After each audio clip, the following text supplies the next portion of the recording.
దేవుని పరిశుద్ధ నామమునకు స్తోత్రం కలుగును గాక. కీర్తనల గ్రంథం 29:3వ వచనం చదువుకుందాము.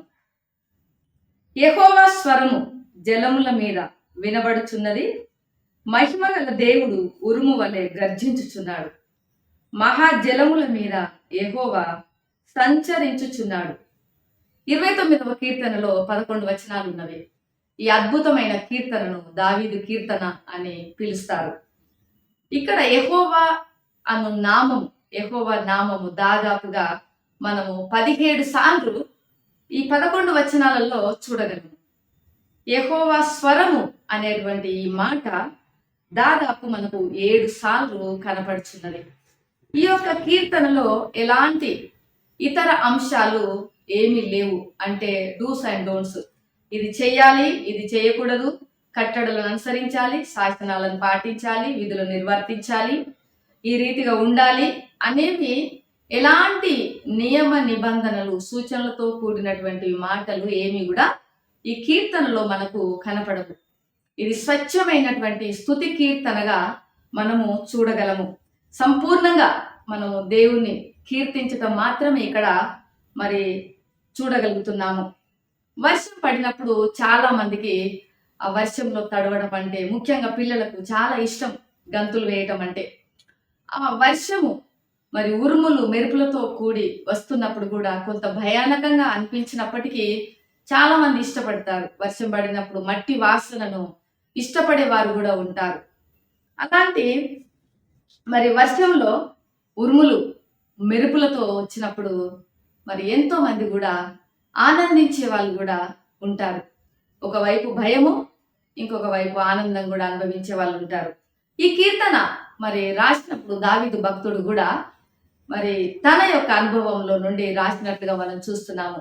ఎలానంటే, ఈ కీర్తన వచ్చినప్పుడు, మరి కీర్తన రాసినప్పుడు మరి ఆయన తుఫాను లాంటి పరిస్థితులను ఎదుర్కొంటున్నాడేమో. ఆ తుఫాను మరి ఆయన వచ్చినప్పుడు ఆయన గుహల్లో ఉన్నాడో తెలియదు, అడవుల్లో ఉన్నాడో తెలియదు, మరి పొలంలో ఉన్నాడో తెలియదు. కానీ అల్లకల్లోలంగా ఉన్నటువంటి అలాంటి వాతావరణంలో దావీదు దేవుని యొక్క శక్తిని చూడగలిగినాడు. దేవుడు ఎంత గొప్ప దేవుడు, ఆయన స్వరము ఎంత గర్జించే స్వరము, ఎంత సార్వభౌమత్వం కలిగినటువంటి దేవుడు. ఆయన తుఫాను మీద అధికారం కలిగిన దేవుడుగా, ప్రకృతి పైన అధికారం కలిగిన దేవుడుగా దావీదు చూశాడు దేవుణ్ణి. అందుకే ఈ కీర్తనను చక్కగా ఆయన వర్ణించాడు. 3-9 వచనాలలో మనం చూసినట్లయితే దావీదు తుఫాను గురించి చక్కటి వర్ణన ఇచ్చాడు. యెహోవా స్వరము జలముల మీద వినబడుచున్నది, మహిమగల దేవుడు ఉరుము వలె గర్జించుచున్నాడు, మహాజలముల మీద యెహోవా సంచరించుచున్నాడు.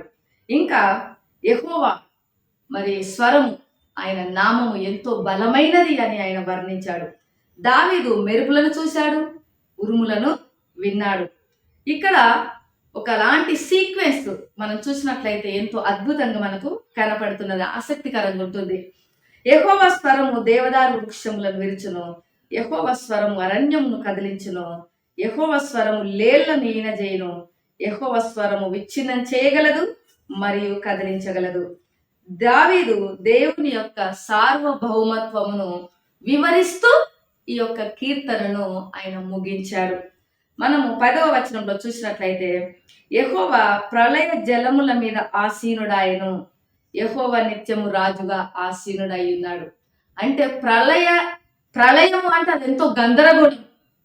అలాంటి జలముల మీద కూడా ఆసీనుడై ఉండగలిగినటువంటి సామర్థ్యం ఎవరికి ఉన్నది అంటే మన దేవునికి ఉన్నది. యేసు ప్రభువుల వారు కూడా ఈ లోకంలో ఆయన జీవించినప్పుడు ఆయన నీళ్లపైన నడిచినటువంటి మరి గొప్ప దేవునిగా ఉన్నాడు. నీళ్లపైన నడవడం అంటే సర్వసాధారణమైన విషయం కాదు. మరి తనతో పాటు నడుస్తానని అడిగినటువంటి పేతురు దిక్కులు చూస్తూ నీళ్లలో మునిగిపోయాడు. కానీ యేసయ్య మాత్రం ప్రకృతి మీద అధికారం కలిగిన దేవుడిగా నీళ్ల మీద నడిచినటువంటి అద్భుతవంతమైన దేవుడిగా ఉన్నాడు.